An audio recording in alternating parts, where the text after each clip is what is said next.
Hello everybody and welcome back to the JP on Comms YouTube channel for another video. And of course today, as you can tell by the title, we're switching it up a little bit once more and we're looking at the European Championships, this time the Women's European Championships, following on from the men's tournament last year where of course we did lose that final on penalties. The England women's have been following so far in the successful footsteps of the men's team last year and are looking like they could be on their way to the final of this year's tournament, currently in the semi-finals, and we are going to be facing tonight, after this video goes up at 8 p.m, Sweden, currently ranked number 2 in the world as it stands on the FIFA website.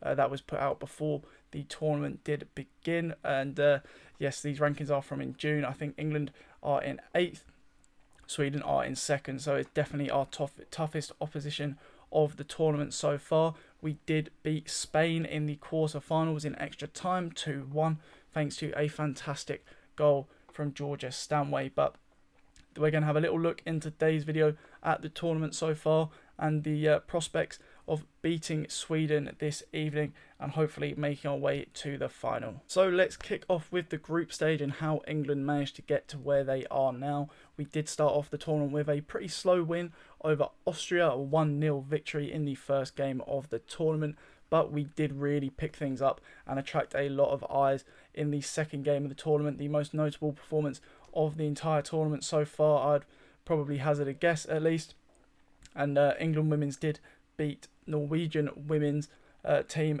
8-0 in the second game of the tournament. As I say, a really big result. I think Norway women's team are ranked 11th in the world, so a huge result for an England team who are ranked 8th, just a few spots above them.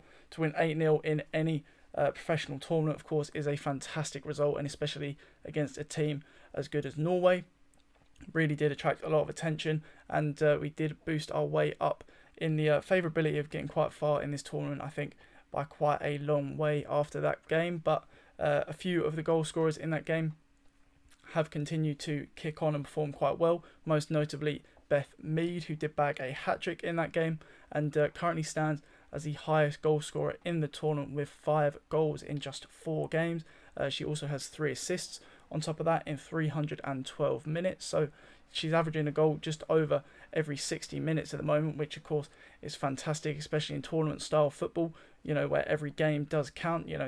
Can't afford to not score every 90 minutes, or otherwise you're probably not going to get an opportunity to go through to the next round. But Beth Mead, as I said, is currently the highest goal scorer in the competition with 5 goals, and she is only 1 goal away from equaling the Women's European Championship record of 6 goals in a single tournament scored by Inka Grings for Germany. I believe it's back in 2009. It was indeed in 2009, back in the Euros there. So if we do manage to get to the final and Beth Mead does bag 1 in each game, let's say, then she will break and be the current record holder of the most goals scored in one tournament in the European Championship. So, definitely an opportunity to write themselves in the history books as a team and on an individual note. But when it comes to the other group stage game, we did end up playing Northern Ireland, the weakest team that we would be facing in our group, and we did tuck it away quite convincingly 5-0. But most notable performer from that game was, of course, Alessia Russo, Maidstone born and bred Alessia Russo, in her mid-20s now, early to mid-20s, and what a phenomenal player she's been in this tournament for England. Really great option off the bench, as we've seen in a few of the other games, but she did cement herself a really good performance in that Northern Ireland game with 2 goals.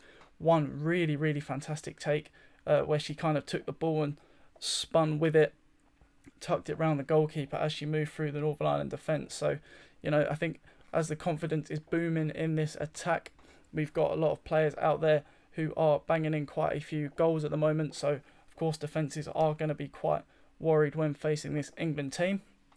And I think we might have seen that a little bit more versus Spain in the first game of the knockout stages. So into knockout football, and England versus Spain in the quarter-finals last Wednesday was, of course, England's biggest game of the tournament. 7th in the world ranked Spain prior to the tournament starting did mean that this was, on paper at least, our toughest opposition, and it really did play out that way as well. Spain played exceptionally well for me. They did have some fantastic ball retention, exactly the same thing that you would expect to see in the men's games. You know, the style of football over in Spain is a nationwide thing. It is not exclusive to a certain team or a certain gender or whatever. It is drilled into every player in Spain that this is the way we play football. We pass, we move, we play the ball around, and such they did as well. Spain were really, really good for me in that game. But when it came down to it, England did manage to triumph with a 2-1 victory in extra time after a fantastic finish from Georgia Stanway outside the box towards that top left-hand corner.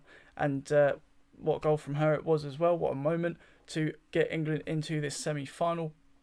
But in that Spain game, for me, England were a little bit fatigued. A few of the pundits and commentators did mention this also, and it's quite understandable. Obviously, with the heat over the last couple of weeks, it's really going to take it out of some of these players who might not be used to such heat.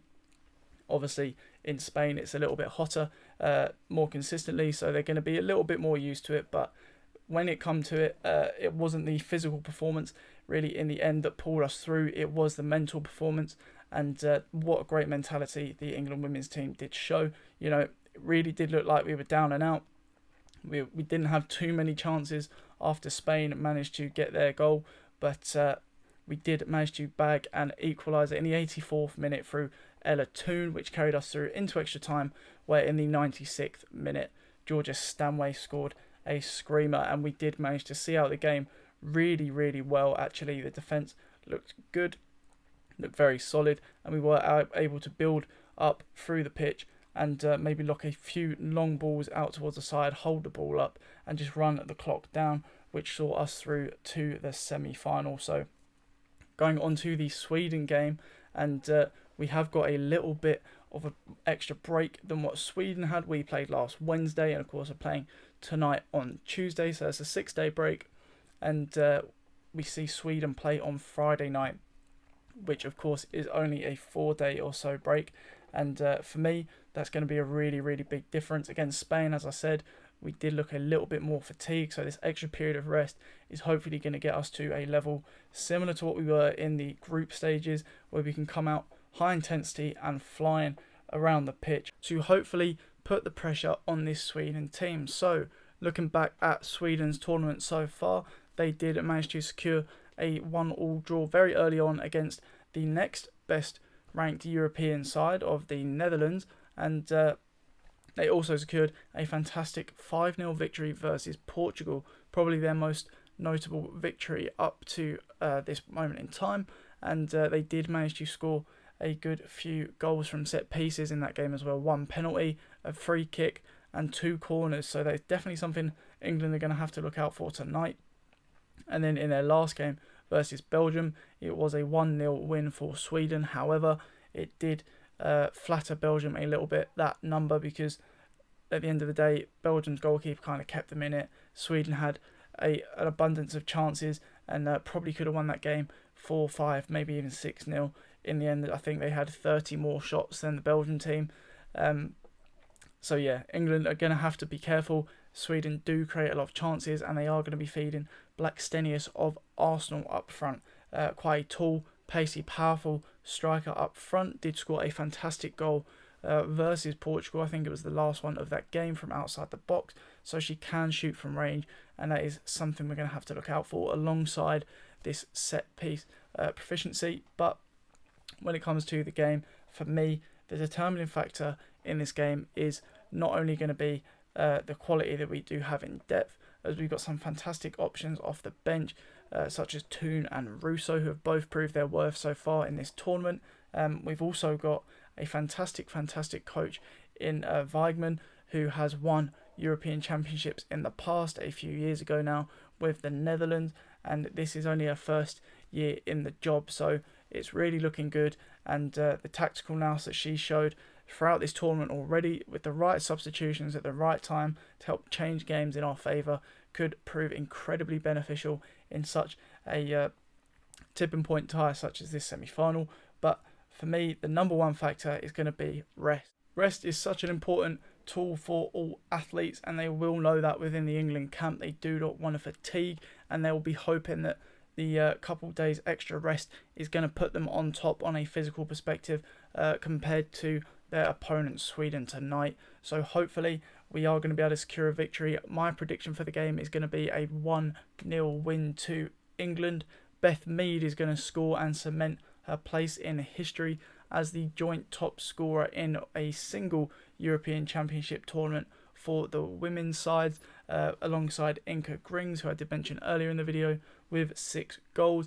And then hopefully, if we do make it to the final, she's going to be able to pip that number and bag 7. So, as I say, that is going to be my prediction for the game. Very, very tight call.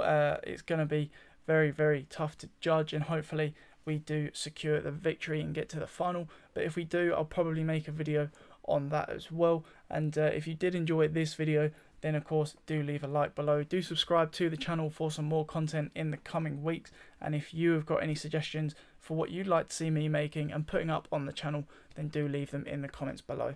But that is all for now, and thank you very, very much for watching, and I'll hopefully catch you in the next one.